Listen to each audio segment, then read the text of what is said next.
Welcome to Map Your Mind. Travel through the world with your brain.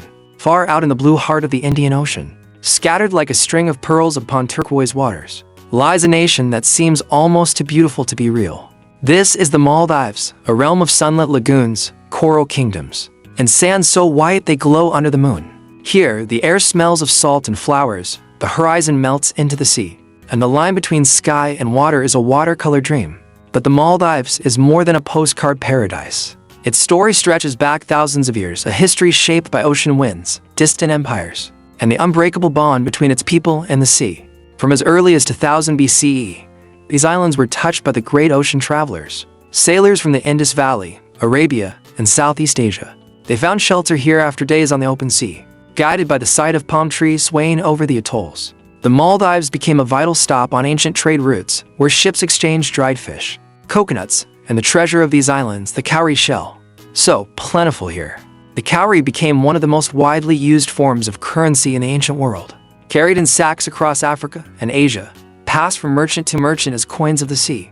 The culture that grew here was like coral, layer upon layer of influences. Early settlers brought Buddhist beliefs, and from the 3rd century BCE until the 12th century, the islands were dotted with temples, stupas, and intricate stone carvings. The coral stone ruins still whisper of this past, buried under sand or hidden beneath palm groves. Artisans carved lotus motifs into walls, and monks tended to island monasteries, their chants mixing with the sound of waves. Then came a turning tide. In the 12th century, Arab traders brought Islam to the Maldives.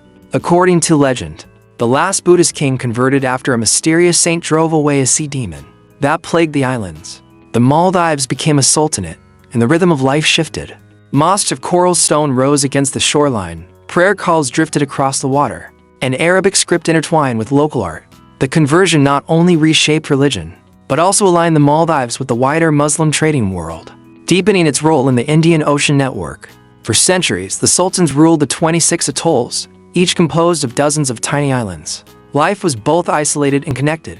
A fisherman in the north might never see the southern atolls, yet news of distant storms or foreign ships could travel swiftly by sea. The doni, a wooden boat carved from coconut timber, became the symbol of Maldivian life, carrying goods, people, and stories between the islands.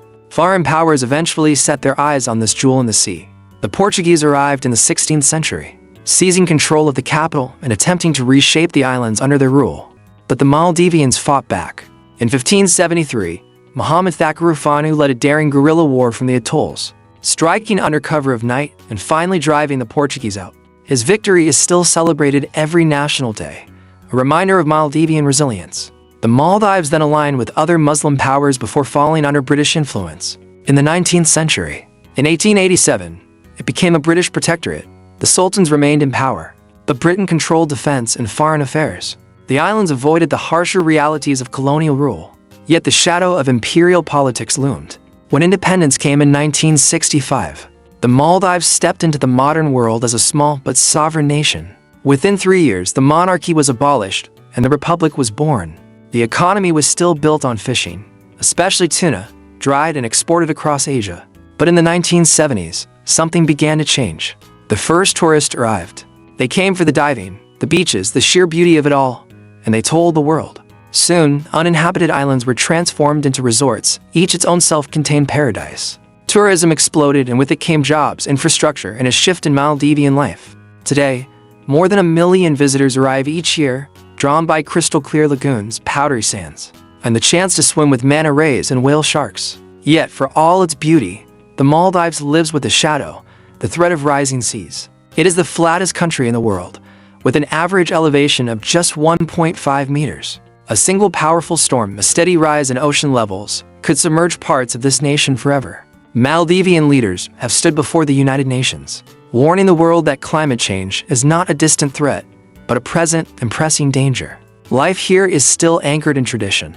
Fishing boats set out at dawn, returning with their catch to be prepared in dishes like mazhuni, a blend of tuna, coconut, onion, and chili served with flatbread. Women weave mats from dried reeds, and men carve boats by hand, skills passed down for centuries. Festivals are marked by badu baru, the deep, hypnotic beat of drums that quicken as dancers whirl, their movements imitating the sea itself. The Maldives is more than the sum of its islands. It is a living story, one of resilience, faith, and adaptation. It has weathered storms both political and natural, navigated the tides of history, and remains steadfastly tied to the ocean that both gives and threatens life. Fun fact, the Maldives is home to the largest known population of whale sharks on Earth, gentle giants who roam its warm waters year-round, gliding past divers in graceful silence. Where will your mind travel next?